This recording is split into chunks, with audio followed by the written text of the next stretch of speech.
Hi everybody, I am here with Ron, somebody that I have known for about 10 years. Ron has graciously agreed to sit down with me and talk about his journey with ALS in honor of ALS Awareness Month. So thank you, Ron, I appreciate it.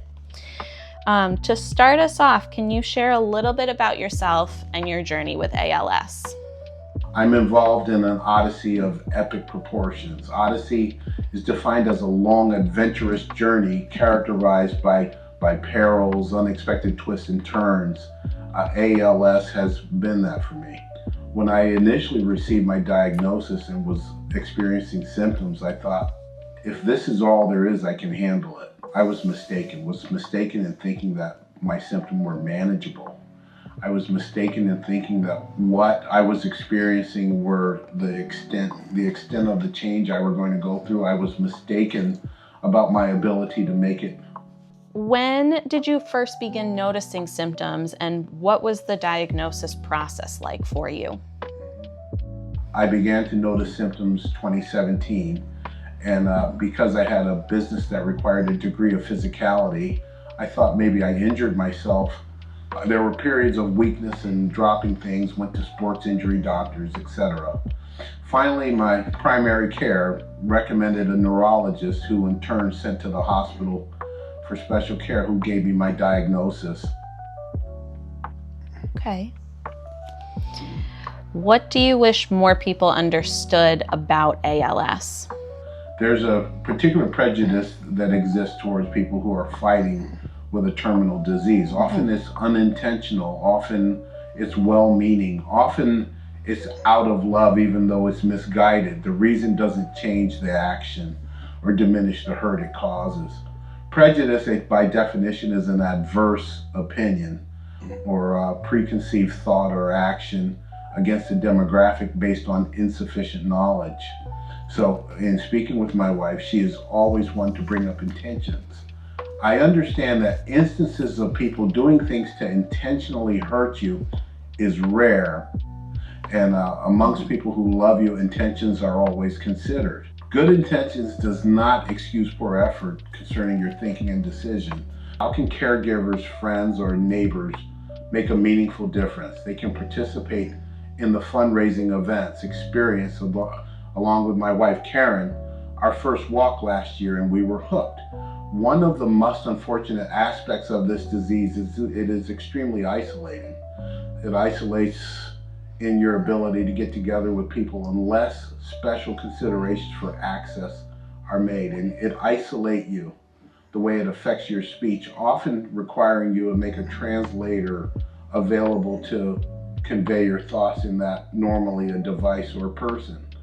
I believe that what is most isolating about the disease is the way you view yourself and how others view you. Am still me. The things which makes Ron are still there. It's a perfect answer. How has your family or care team adapted alongside you? It is interesting. My wife, who is my primary caregiver, was reluctant to get help. The reason for that is I'm a very private person, and this disease has so many facets that steals your dignity that she wanted to preserve as much of that for me as she could. Something was pointed out in the consultation with Christine that changed our thinking. What if at some point Karen had a challenge and for a short period couldn't be the primary caregiver? At that point we realized that it is important to have someone in place that we trust and we're familiar with. Karen and my caregiver became peas in a pod. I'm glad to hear that there's a good relationship with everybody. Yes. What changes would you like to see in healthcare, accessibility, or research funding?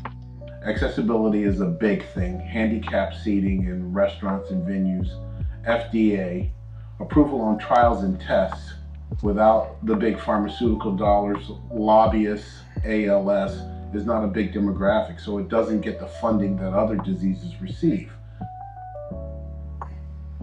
I would agree with that statement. And again, that's why I appreciate you taking some time to talk to me a little bit today, too. to bring some more awareness to ALS, to be able to have more accessibility and more funding for research. What are you most proud of throughout your journey? I'm very proud of my family and friends, particularly my wife. She continues to amaze me. The thing about this disease is that it presents new challenges frequently. Her resilience and adaptability, again, is amazing. If you could share one message with the world about living with ALS, what would it be? That it is important to keep on living, that there are people who rely on you to fight, not just for you, but for them also. That in midst of sadness, you can still find joy. Jokes are still funny, and some people are still funny looking. I think that's a perfect end.